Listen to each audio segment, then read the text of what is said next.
life in a world that keeps changing. Think that it's progress you're making. Copy and paste pretty faces all the time. Pictures so perfect we play through. Only cause you said hi everyone, চারবন cooking হাউজের পক্ষ থেকে অনেক অনেক শুভেচ্ছা ও ভালোবাসা। আজকে আপনাদের জন্য আমি একটি নতুন রেসিপি নিয়ে আসছি। এটি খুবই সহজলভ্য জিনিস দিয়ে তৈরি করব। চিংড়ি মাছ এবং লাউয়ের খোসা। আমি চিংড়ি মাছগুলোকে বেছে ধুয়ে ভালো করে টেলে নিয়েছি, মানে হালকা তেলে টেলে নিয়েছি। এদিকে আমি লাউয়ের খোসাগুলোকে সিদ্ধ করে ছেঁকে নিয়েছিলাম পানিতে।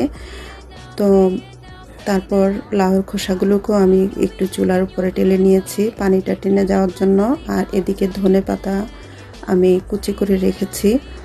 আর এদিকে আমি 4টা কাঁচামরিচ, 2টো শুকনো মরিচ এবং 1 কোষ রসুন, একটা পেঁয়াজকে ফালি করে একটু টেলে নিয়েছি, যাতে একটা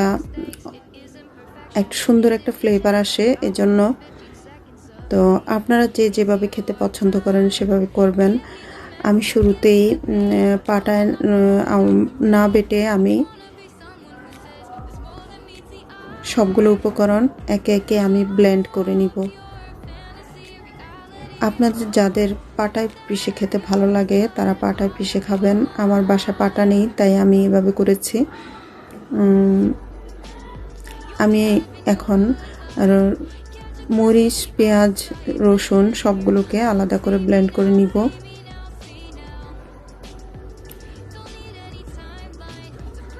ভর্তা খেতে আমরা সবাই পছন্দ করি, আর লাউয়ের খোসা চিংড়ি ভর্তা তো খেতে অসাধারণ লাগে।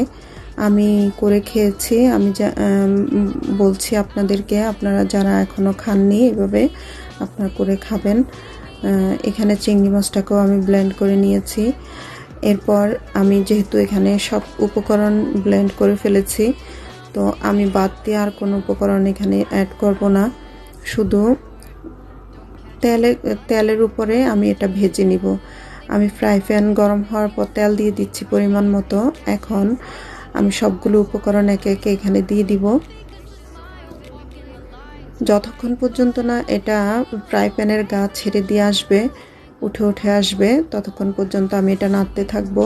এই ফাঁকে আমি ধনে পাতাটাও অ্যাড করে দিলাম। ধনে পাতাটা দেওয়ার ফলে এটার ফ্লেভার আরও দ্বিগুণ হয়ে গেল।